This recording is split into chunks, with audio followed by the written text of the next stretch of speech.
నమస్తే, నా పేరు కల్పన. వెల్కమ్ టు భవిత. ప్రస్తుత ప్రపంచీకరణ నేపథ్యంలో కాలానుగుణంగా మన దైనందిన జీవితంలో అనేక మార్పులు చోటు చేసుకుంటున్నాయి. తద్వారా ఇంగ్లీష్ భాష అనేది మన జీవన శైలిలో ఓ భాగం అయిపోయింది. అంతేకాకుండా వివిధ విదేశీ సంస్థలు భారత్లోకి ప్రవేశించడంతో వర్క్ కల్చర్ అంతా కార్పొరేట్ మయమైపోయింది. దీంతో ఉద్యోగులు, వ్యాపారవేత్తలు, గృహిణులు ఇలా ఇంగ్లీష్ భాష మీద పట్టు సాధించడం అనేది అందరికీ తప్పనిసరైంది. ఈ క్రమంలో ఇంగ్లీష్ భాష మీద ఎలా పట్టు సాధించడం, ధారాళంగా మాట్లాడడం ఎలా, వీటన్నింటికి సంబంధించిన టెక్నిక్స్ తో పాటు ఈ భాషలో ప్రావీణ్యం ఉన్నవారికి వివిధ రంగాల్లో ఎటువంటి ఉద్యోగ అవకాశాలు ఉన్నాయి తదితర అంశాలు ఈ వారం భవితలో మీకోసం.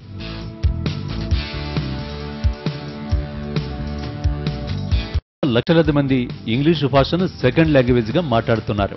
దీంతో ప్రస్తుత కార్పొరేట్ ప్రపంచంలో ఇంగ్లీషు భాష చాలా విరివిగా ఉపయోగపడుతుంది. ఐటీ, బీపీఓ, మార్కెటింగ్, టీచింగ్ ఇంకా అనేక రంగాల్లో ఇంగ్లీషు ప్రముఖ పాత్ర పోషిస్తోంది. గతంలో ఇంగ్లీష్ మీడియం చదువులనేవి ధనిక వర్గాలకే పరిమితమయ్యేవి. అంతేకాకుండా గతంలో దీని అవసరం కూడా తక్కువగానే ఉండేది. అసలు ఇంగ్లీష్ అంటే ఒక్కొక్క ఇన్స్టిట్యూట్కి వెళ్తే ఒక్కొక్క రకంగా చెప్తూ ఉంటారు. ఏది ముందు నేర్చుకోవాలి, ఏది తర్వాత నేర్చుకోవాలి అనేది ఇక్కడ క్వశ్చన్ వస్తుంది. మెయిన్గా బేసిక్ లెర్నర్స్ అంటే తెలుగు మీడియం బ్యాక్గ్రౌండ్ కావచ్చు, అంటే కంప్లీట్గా ఇంగ్లీష్ భాషతో పెద్ద చనువు లేని వాళ్ళు బేసిక్ ఎక్కడ స్టార్ట్ చేయాలంటే ముందుగా సింపుల్గా డూ ఫార్మ్స్ నేర్చుకోవాలి. డూ ఫార్మ్స్ అంటే డూ, డస్, డిడ్ అంటే ప్రజెంట్, పాస్ట్, ఆ తర్వాత విల్, షల్. ఇవి నేర్చుకుంటే చాలా వరకు మాట్లాడచ్చు. ఎందుకంటే ప్రజెంట్ అన్ని డూ డస్తో డీల్ చేస్తాం, పాస్ట్ అన్ని డిడ్ అనే హెల్పింగ్ వర్బ్తో డీల్ చేస్తాం, బట్ ఫ్యూచర్ అంతా కూడా విల్, షల్తో చెప్తాం. ఇవి నేర్చుకున్న తర్వాత కొంచెం టెన్సెస్ మీద ఫోకస్ చేయాల్సి ఉంటుంది. టెన్సెస్ నేర్చుకున్న తర్వాత అప్పుడు పాసివ్ వాయిస్ అని, డైరెక్ట్ ఇండైరెక్ట్ స్పీచ్ అని ఇలాంటివి నేర్చుకోవడం ద్వారా చాలా అడ్వాంటేజ్ ఉంటుంది. ఇది గ్రామర్ పార్ట్. ప్రస్తుత కార్పొరేట్ ప్రపంచంలో ఇంగ్లీష్కు డిమాండ్ పెరిగింది. Office, bank, college, schools, hospitals, hotels ఇలా ప్రతి చోట ఇంగ్లీష్ తప్పనిసరిగా మారింది. ప్రపంచంలో ప్రధాన అనుసంధాన భాష ఇంగ్లీష్. ఇంగ్లీష్లో మంచి కమ్యూనికేషన్ నైపుణ్యాలు ఉన్న వారికి ఐటీ కంపెనీలు మొదలు సేల్స్ జాబ్స్ వరకు ఎక్కడైనా ఇట్టే రాణించవచ్చు. ఇంజనీరింగ్, మెడికల్, మేనేజ్మెంట్ వంటి ప్రొఫెషనల్ కోర్సులు పూర్తి చేయాలన్నా, విదేశాల్లో ఉన్నత విద్యకు వెళ్లాలన్నా ఇంగ్లీషుపై పట్టు సాధించడం తప్పనిసరి. Most of the time our education system is giving emphasis only on reading and writing, and that's where exactly we need to overcome. They need to be focused more on the listening and speaking part. Interactive listening should be their key. They need to interact with more people. Then automatically they will overcome the fear to interact with people. Tomorrow when they have to go for the interview, the first thing is they have to develop the very art of listening carefully to the interviewer. When the interviewer is asking a question, they should be able to correctly understand and give the right answer within the shortest time. గతంలో English medium పాఠశాలలు చాలా అరుదుగా ఉండేవి. కానీ ప్రస్తుతం ప్రతి గల్లీకి English medium పాఠశాలలు వచ్చి చేరాయి. దీన్ని బట్టి అర్థం చేసుకోవచ్చు ఇంగ్లీష్ మీడియం విద్యకి ఉన్న ప్రాముఖ్యం ఎటువంటిదో. ఈ భాష వచ్చిన వారికి కార్పొరేట్ కంపెనీల్లో అవకాశాలకి కొదవే లేదు అని చెప్పొచ్చు.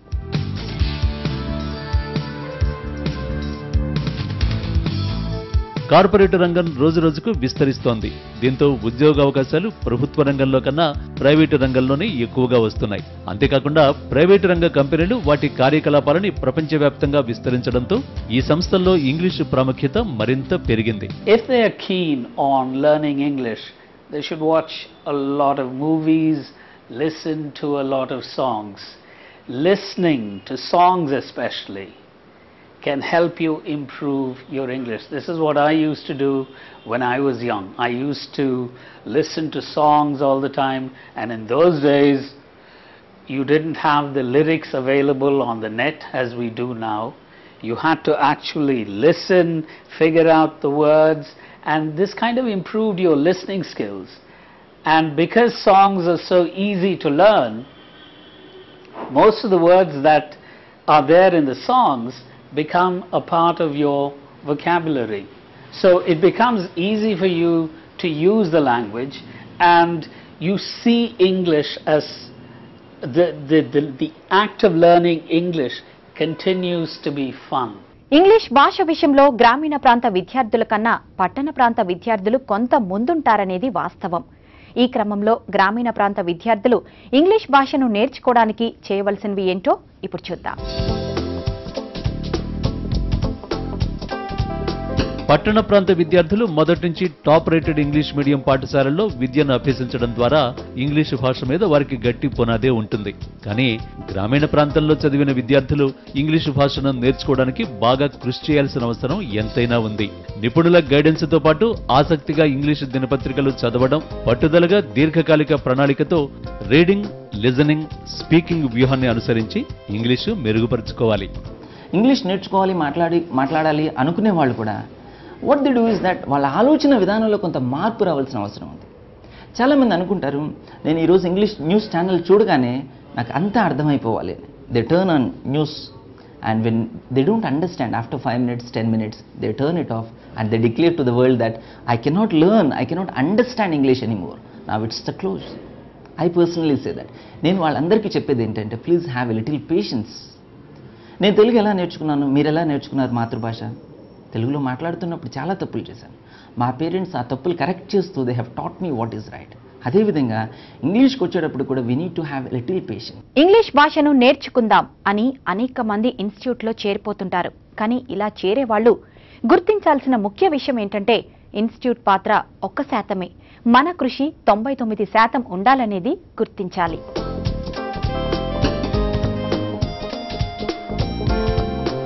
ఇంగ్లీషు భాష నేర్చుకునే క్రమంలో మోస పద్ధతిలో కాకుండా వాటికి కొన్ని టెక్నిక్స్ ని జోడిస్తే నేర్చుకోవడం ఎంతో సులువవుతుంది. మొట్టమొదటిగా భాషను నేర్చుకునే క్రమం 4 విధాలుగా వర్గీకరించారు. అవి స్పీకింగ్ అంటే మాట్లాడటం, రీడింగ్ చదవడం, లిజనింగ్ వినడం, రైటింగ్ రాయడం. ఈ 4 వల్ల భాషను త్వరగా ఎలా నేర్చుకోవాలో ఇప్పుడు చూద్దాం. All the 4 skills, listening, speaking, reading and writing, have to be developed right from the basics.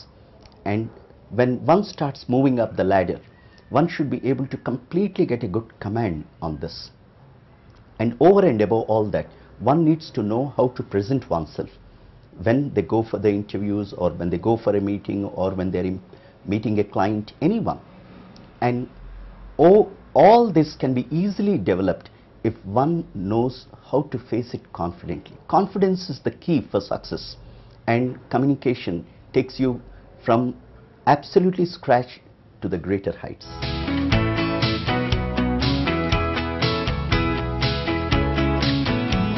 ఒకటి చదవడం అంటే రీడింగ్. భాష నేర్చుకునే క్రమంలో రీడింగ్ ఎంతగానో ఉపకరిస్తుంది. రీడింగ్ ద్వారా సరైన ఉచ్చారణ, ధారాళంగా మాట్లాడటం, సెంటెన్స్ ఫార్మేషన్, గ్రామర్, పదజాలాన్ని ఎప్పుడు ఎలా వాడాలి, ఇంకా అనేక విషయాలు తెలుస్తాయి. ఇంగ్లీష్ పేపర్ తీసుకుని పెద్దగా చదవడం అలవాటు చేసుకోండి. మీది బేసిక్ లెవెల్ అయితే వార్తాపత్రికల్లోని వివిధ సంఘటనలు జరిగిన తీరుని చదవండి. ఒకవేళ మీది అడ్వాన్స్ లెవెల్ అయితే ఎడిటోరియల్స్ చదవండి. దీంతో పాటు మార్కెట్లో మీ అభిరుచికి తగ్గ వివిధ రకాల పుస్తకాలు అందుబాటులో ఉంటాయి. వాటిని చదవడం ప్రారంభించండి. రోజు న్యూస్ పేపర్ చదవడం.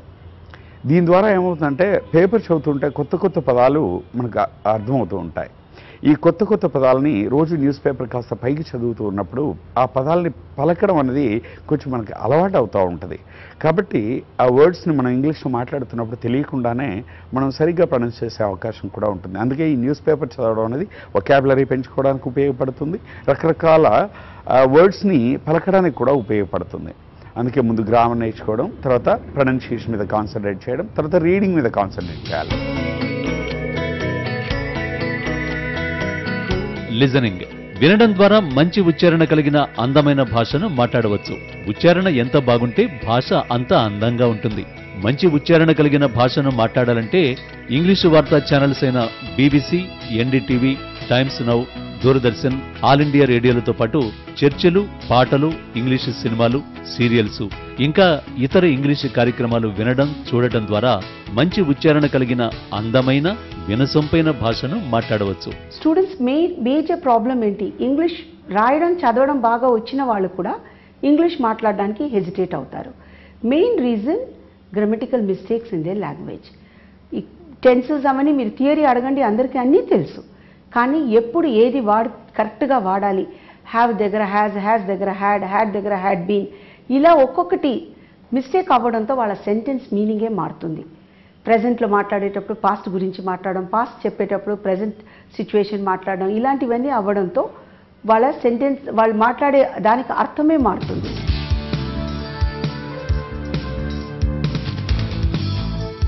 ఇక స్పీకింగ్ అంటే మాట్లాడటం. ఏదైనా భాషను నేర్చుకోవాలంటే మాట్లాడాలి. మాట్లాడటం ద్వారానే మనం భాషను నేర్చుకుంటాం. కొంతమంది అయితే 4, 5 లేదా అంతకన్నా ఎక్కువ భాషలు మాట్లాడతారు. వారు అన్ని భాషలు మాట్లాడుతున్నారు అంటే దానికి కారణం వినడం, మాట్లాడటం ద్వారానే. కానీ చాలా మంది ఇంగ్లీష్ను ఒక భాషలా కాకుండా సబ్జెక్టులా నేర్చుకుంటారు కాబట్టి మాట్లాడలేరు. మీకు ఇంగ్లీషు భాష త్వరగా రావాలంటే సబ్జెక్టులా కాకుండా భాషగా భావించి తప్పు ఒప్పుల గురించి మర్చిపోయి అలవాటుగా మాట్లాడుతూ ఉంటే 2-3 నెలల కల్లా భాష మాట్లాడటం వచ్చేస్తుంది. ఏదైనా భాష రాయడం, మాట్లాడటం వస్తేనే ఆ భాష పూర్తిగా వచ్చినట్లు. ఇంగ్లీషు విషయానికి వస్తే మాట్లాడటం కన్నా రాయడం కష్టమని చెప్పొచ్చు. ఇంగ్లీషు రాయడంలో గ్రామర్ చాలా ముఖ్య పాత్ర పోషిస్తుంది. గ్రామర్ మీద పూర్తి పట్టు వస్తేనే ఇంగ్లీషు తప్పులు లేకుండా రాయగలరు. దీనికి ఇంగ్లీషు బేసిక్ లెవెల్ నుంచి అడ్వాన్స్ వరకు అనేక పుస్తకాలు మార్కెట్లో అందుబాటులో ఉన్నాయి. ఇలా పుస్తక, పేపర్ పఠనం ద్వారా ఇంగ్లీషు తప్పులు లేకుండా రాయొచ్చు. బ్రెన్ అండ్ మార్టిన్ గ్రామర్ పుస్తకం, వొకాబ్యులరీ కోసం word power made easy, Norman Lewis పుస్తకాలు ఫాలో కావచ్చు. ఆఫీస్కి వెళ్తున్నారు, మీ బాస్ని లీవ్ అడగదలుచుకున్నారు. ఏమంటారు? I want leave. అది కరెక్టేనండి, నాకు లీవ్ కావాలి. కానీ మర్యాదగా, పొలైట్గా ఎలా అడగాలనుకుంటారు? Could I go on leave? ఇది ఒక కరెక్ట్ అయిన పద్ధతి. For how many days? ఎన్ని రోజుల కోసం వెళ్ళాలనుకుంటున్నారు? ఒక వారం రోజులు. For a week sir, for week sir అంటారు. అనేది మర్చిపోతారు. అలా కొన్ని తప్పులు జరుగుతూ ఉంటాయి. భవితలో షార్ట్ బ్రేక్ తీసుకుందాం. ఇంగ్లీష్ ఖచ్చితంగా నేర్చుకోవాలంటే దానికి తగ్గ ప్లానింగ్ రూపొందించుకోవడం అనేది తప్పనిసరి. అలా ప్లానింగ్ ప్రకారం వెళితే మీరు ఎంచుకున్న నిర్ణీత సమయంలో ఇంగ్లీష్ భాషపై మంచి పట్టు సాధించవచ్చు. ఆ ప్లానింగ్ ఏంటి, ఎలా రూపొందించుకోవాలి తదితర అంశాలు ఇప్పుడు చూద్దాం. ప్రారంభంలోనే ఇంగ్లీషు భాషపై పట్టు సాధించి నేటివ్ స్పీకర్ లాగా మాట్లాడాలని తొందరపడకుండా నిపుణుల సలహాలు, సూచనలకు అనుగుణంగా ఒకదాని తర్వాత ఒకటి నేర్చుకొని వాటి మీద పట్టు సాధించాలి. అవేంటో ఇప్పుడు చూద్దాం. వాక్య నిర్మాణం. ఇంగ్లీషు మాట్లాడడం నేర్చుకోవాలంటే ముందుగా సెంటెన్స్ ఎలా ఫామ్ చేయాలో తెలియాలి. సెంటెన్స్ ఫార్మేషన్లో సబ్జెక్ట్, వెర్బ్ అండ్ ఆబ్జెక్ట్ అనేవి కీలక భూమిక పోషిస్తాయి. ఉదాహరణకి ఐ గో టు స్కూల్ అనే పదంలో ఐ అనేది సబ్జెక్ట్, గో అనేది వర్బ్, స్కూల్ అనేది ఆబ్జెక్ట్. ఇలా వాక్య నిర్మాణాలను, గ్రామర్ను పరిశీలిస్తూ ప్రతిరోజు వివిధ వార్తాపత్రికలు, పుస్తకాల్లో మీకు ఇష్టమైన అంశాలను చదవడం ద్వారా ఇంగ్లీష్ను త్వరగా నేర్చుకోవచ్చు. ఫర్ ఎగ్జాంపుల్, ఒక సెంటెన్స్ స్టార్ట్ చేయాలంటే any sentence in English starts with a noun are pronoun and it ends with a noun are pronoun. ఒక నౌన్తో కానీ ప్రనౌన్తో కానీ ఒక సెంటెన్స్ స్టార్ట్ అవుతుంది, అలాగే ఒక నౌన్తో కానీ ప్రనౌన్తో కానీ ఎండ్ అవుతుంది. ఆ మధ్యలో చేయాల్సిందల్లా ఒక వర్బ్ని వాడగలిగితే చాలు, లేదా వర్బ్తో పాటు అవసరాన్ని బట్టి హెల్పింగ్ వర్బ్. అంటే నౌన్స్, ప్రనౌన్స్, వర్బ్స్ అనేవి బేసిక్గా ఇవి నేర్చుకోగలిగితే సెంటెన్స్ ఫార్మేషన్ వచ్చినట్టే. వ్యాకరణం. ఇంగ్లీష్ మాట్లాడడంలో గ్రామర్ మరింత పాత్ర పోషిస్తుంది. గ్రామర్ మీద పట్టు తెచ్చుకోవడం ద్వారా ఎటువంటి తప్పులు లేకుండా కరెక్ట్ ఇంగ్లీష్ మాట్లాడడం ఎలానో తెలుస్తుంది. ప్రెపోజిషన్ అనేది దానికి రూల్స్ ఉండవు, అది వాడుతూనే మనం నేర్చుకోగలుగుతాం.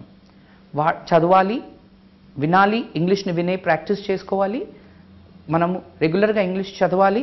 అప్పుడే ఈ ప్రెపోజిషన్ ఎర్రర్స్ని మనము రెక్టిఫై చేసుకోవచ్చు. ఒక ఎగ్జాంపుల్గా, I want to go to abroad for my higher studies. అక్కడ అబ్రాడ్ కన్నా ముందు టు అనేది అవసరం లేదు. ఎందుకు అవసరం లేదంటే అదొక స్పెసిఫిక్ ప్లేస్ కాదు. అదే ప్లేస్ అబ్రాడ్ని మీరు తీసేసేసి అమెరికా పెడితే, యూకే పెడితే అది కరెక్ట్. ఇలా ఎన్నో తప్పులు ఉంటాయి.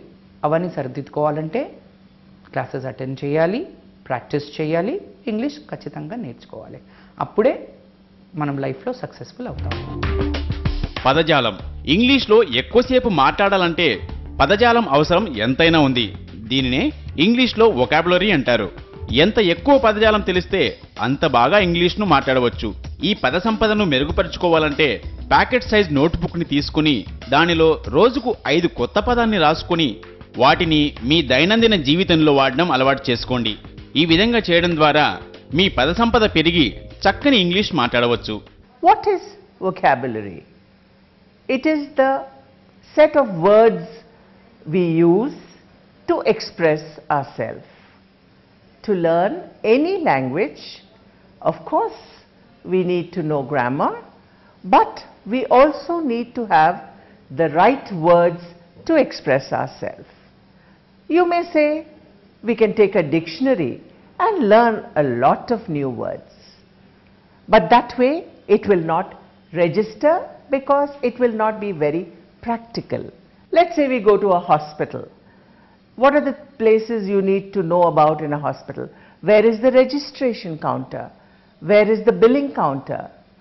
Can you tell me where is the outpatient department? Where is the operation theatre? Can I see your case study? Can I make a bill for you?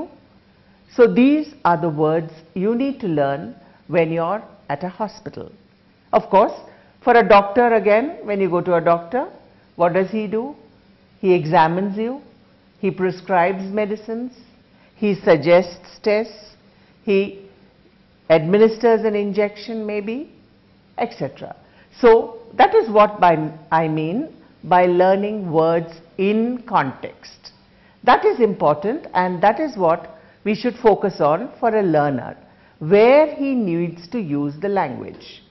And if he learns simple words in his context, he can graduate to better words and more effective vocabulary. ఉచ్చారణ ఎంత బాగుంటే భాష అంత అందంగా ఉంటుంది. మంచి ఉచ్చారణ కలిగిన భాషను మాట్లాడాలంటే ఇంగ్లీష్ వార్తా ఛానల్స్ అయిన BBC, NDTV, Times Now, Doordarshan, all India radio మొదలైనవి వినడం, చూడడం, అలాగే వారిని ఇమిటేట్ చేస్తూ మాట్లాడాలి. అలా చేయడం ద్వారా మంచి ఉచ్చారణ కలిగిన అందమైన వినసొంపైన భాషను మీ సొంతం చేసుకోవచ్చు. అయితే ఈ ప్రొనౌన్సియేషన్ అంటే కూడా ఇప్పుడు మనకు రెండు వస్తాయి. ఒకటి అమెరికన్ ఇంగ్లీష్, బ్రిటిష్ ఇంగ్లీష్. ఈ రెండిట్లో ప్రొనౌన్సియేషన్ విషయంలో చాలా తేడా ఉంటుంది. అయితే మనం ఈ అమెరికన్ ఇంగ్లీష్, బ్రిటిష్ ఇంగ్లీష్ అనేది ఈ యాక్సెంట్ పార్ట్ తీసుకున్నట్లయితే ఏది నేర్చుకోవాలి అంటే మనం చాలా సందర్భాల్లో బ్రిటిష్ యాక్సెంట్నే వాడుతూ ఉంటాం. అయితే ఈ బ్రిటిష్ యాక్సెంట్ నేర్చుకోవడానికి పర్టికులర్గా మనం కోచింగ్ తీసుకోవాల్సిన అవసరం ఉండకపోవచ్చు. ఎందుకంటే చాలా సందర్భాల్లో బయట ఎక్కువ మంది కూడా అదే వాడుతూ ఉంటారు. కాబట్టి బై లిజనింగ్ మోర్, ఎక్కువ వినడం ద్వారా మనం ఈ బ్రిటిష్ యాక్సెంట్ని అంటే ఆల్రెడీ ఇంగ్లీష్ వచ్చిన వాళ్ళు మాట్లాడుతున్నప్పుడు వినడం ద్వారా, లేదా మార్కెట్లో కొన్ని మనకు ప్రొనౌన్సియేషన్కి సంబంధించి కొన్ని సిడీస్ కూడా దొరుకుతాయి. అవి ప్లే చేయడం ద్వారా, వాటిని పదే పదే వినడం ద్వారా ఇలా మనం ప్రొనౌన్సియేషన్ మీద కాన్సన్ట్రేట్ చేయొచ్చు. మనలో చాలా మంది అనుకుంటారు నాకు ఇంగ్లీష్ వచ్చు, నేను చాలా బాగా ఇంగ్లీష్ మాట్లాడతాను అని. కానీ తప్పులు లేని భాష మాట్లాడాలంటే ఎలా? దేని మీద పట్టు సాధిస్తే సరైన భాషను మాట్లాడవచ్చు? తదితర అంశాలు ఇప్పుడు చూద్దాం.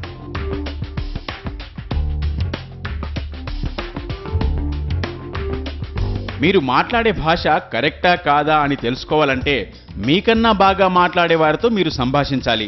అప్పుడే మీరు మాట్లాడే భాషలో ఎన్ని తప్పొప్పులున్నాయో తెలుస్తుంది. అసలు తప్పులు లేని భాష మాట్లాడాలంటే గ్రామర్లో అనేక అంశాలున్నా కూడా మాట్లాడటానికి ఉపయోగపడే గ్రామర్ టాపిక్ టెన్స్, అవి 3: present tense, past tense, future tense. ఇలా మూడింటి మీద పట్టు సాధిస్తే ఎటువంటి తప్పు లేని ఇంగ్లీష్ భాషను మాట్లాడడం వీలవుతుంది. ఎగ్జాంపుల్గా మీరు కాలేజ్ టూర్ గురించి చెప్పండి. మీరు కాలేజ్లో టూర్ వెళ్ళుంటారు కదా. కాలేజ్ టూర్ గురించి చెప్పేటప్పుడు I organised a tour, we went to Kullu Manali, we did not go by flight and we went by train అని చెప్పేటప్పుడు we did not go by flight అనేది కరెక్ట్ సెంటెన్స్. కానీ చాలామంది 99% ఇంగ్లీష్ కాలేజ్లో చదువుకున్న పిల్లలందరూ I did not went by flight అనేది చెప్తారు. అది తప్పు.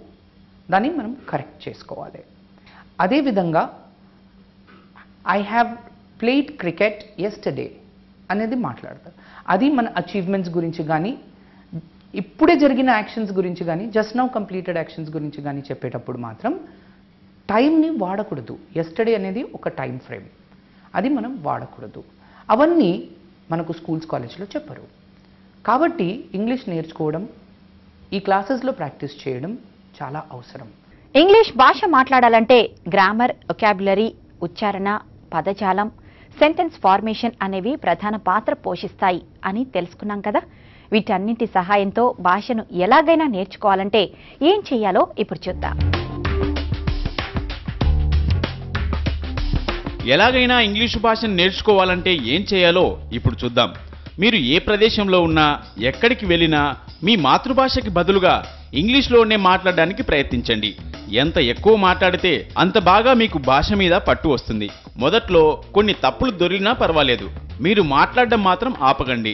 మార్కెట్, షాపింగ్ మాల్స్, పాఠశాలలు, కాలేజీలు, hotels, cinema halls, railway stations, bus stations, సామాజిక సాంఘిక వేదికలు, ఇతర ప్రదేశాలతో పాటు మీరు ఎక్కడికి వెళ్తే అక్కడ చొరవ తీసుకొని మాట్లాడుతూ ఉంటే కొంతకాలానికి మీకు భాష మీద పట్టు వచ్చేస్తుంది. మీ ఇంగ్లీష్ను ఇంకా బాగా మెరుగుపరుచుకోవాలంటే మీరు కంటిన్యూగా మాట్లాడుతున్నప్పుడు ఏమైనా తప్పులు దొరికినప్పుడు మీ స్నేహితులు, కుటుంబ సభ్యులు, టీచర్స్, మెంటార్స్ని కరెక్ట్ చేయమనండి. ఈ విధంగా చేయడం ద్వారా తప్పులు లేకుండా కరెక్ట్ ఇంగ్లీష్ని మాట్లాడగలుగుతారు. తద్వారా మీలో ఆత్మవిశ్వాసం పెరుగుతుంది. అదేవిధంగా మనం ఇంగ్లీష్ న్యూస్ పేపర్ చదువుతున్నప్పుడు కూడా వాళ్ళు ఏమి ఎక్స్పెక్ట్ చేస్తారంటే నాకు మొదటి పేజీ నుంచి చివరి పేజీ వరకు అంతా అర్థం అవ్వాలి అనుకుంటారు. Which is not possible. English భాషలో 10 లక్షలకు పైగా పదాలు ఉన్నాయి. 10 లక్షల పదాలు ఎవరైనా ఒక్క రోజులోనో, ఒక నెలలోనో, ఒక సంవత్సరంలోనో నేర్చుకోగలరా? It is a long term approach.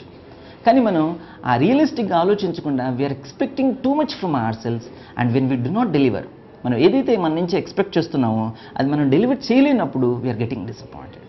So I suggest, నేను అందరికీ ఒక విషయం సజెస్ట్ చేయాలనుకుంటున్నాను. అదేంటి అంటే ఇంగ్లీష్ భాష మీద పట్టు సాధించాలి అంటే have some patience to yourself apart from the right approach. Correct అప్రోచ్తో పాటు have some patience. Definitely you will be successful. There is no doubt about. మీరు ఎటువంటి తప్పులు లేని సరైన ఉచ్చారణతో భాషను మాట్లాడుతున్నారా లేదా అని తెలుసుకోవాలంటే ఏం చేయాలి, ఎలా చేయాలి ఇప్పుడు తెలుసుకుందాం.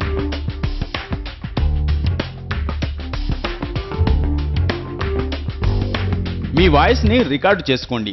తద్వారా మీరేమైనా తప్పులు చేస్తే తెలుస్తుంది. అలాగే మీకు నచ్చిన టాపిక్స్ని ఎంచుకుని పెద్దగా చదవడం ప్రాక్టీస్ చేయండి. చదివిన దాన్ని రికార్డు చేయండి. అలా కొంతకాలం ఆగి మళ్ళీ మీ వాయిస్ని రికార్డు చేసుకొని చూడండి. తప్పనిసరిగా మీ వాయిస్లో మీకు తేడా కనిపిస్తుంది. అలానే మిర్రర్ ముందు మాట్లాడడం అలవాటు చేసుకోండి. ఇలా చేయడం ద్వారా హావభావాలు, బాడీ లాంగ్వేజ్ను మెరుగుపరుచుకోవచ్చు. వీటిని మీరు అభివృద్ధి చేసుకోవాలంటే టీవీ షోలు, న్యూస్ ఛానల్స్లో యాంకర్స్, న్యూస్ రీడర్స్ని ఇమిటేట్ చేయండి. ఇలా చేయడం ద్వారా భాష మీద పట్టు సాధించడంతో పాటు మంచి స్పీకర్గా ఎదగొచ్చు.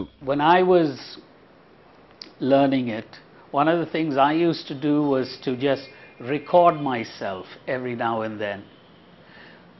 Go to the tape recorder, switch it on, and talk about something for 2 minutes. And this kind of helped me to kind of overcome my fear of speaking in English, number one. And number two, it also pointed out what were the things I was doing wrong. You know, when you record yourself and listen to yourself, you realize what you sound like to other people. Communication 2 రకాలు. అవి verbal, non verbal communication. మీరు interview లేక వివిధ కొత్త ప్రదేశాలకు వెళ్ళినప్పుడు ఎలాంటి మెలకువలు పాటించాలో ఇప్పుడు చూద్దాం.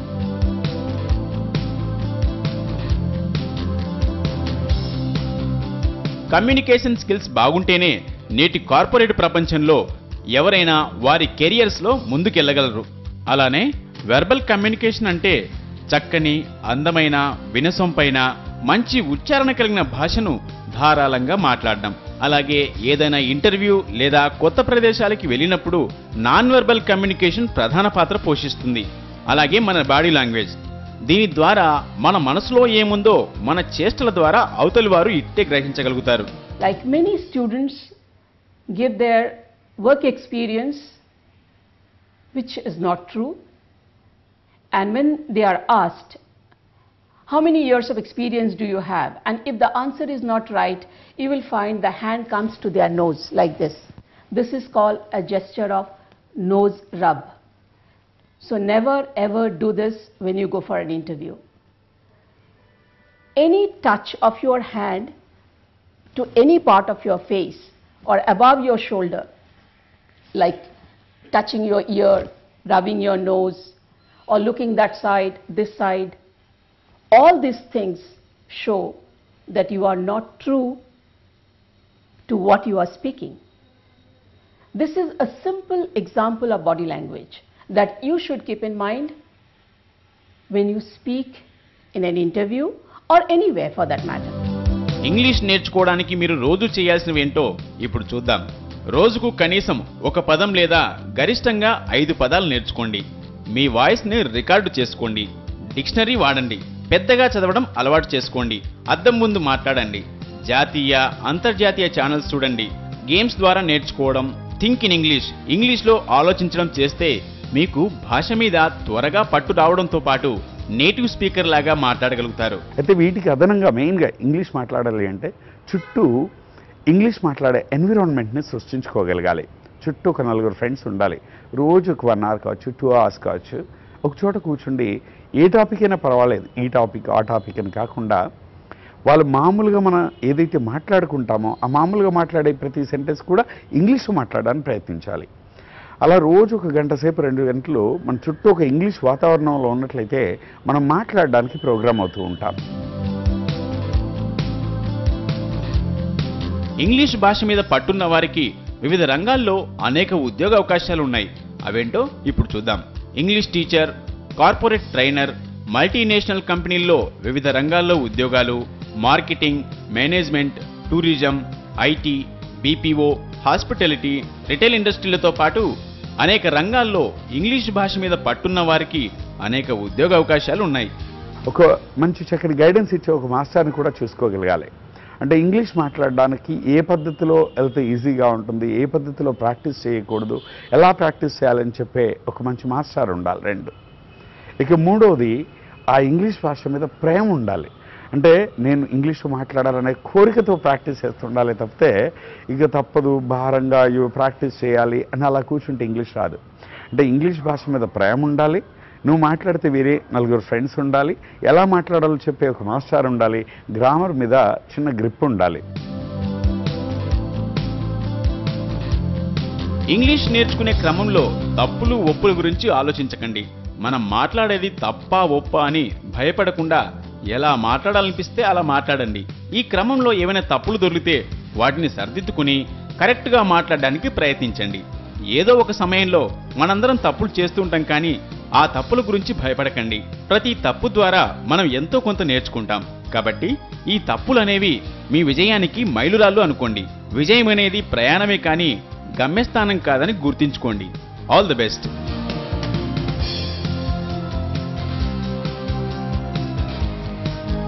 ఇది ఇవాల్టి భవిత. వచ్చే వారం మరో అంశంతో మళ్ళీ కలుద్దాం. Stay tuned.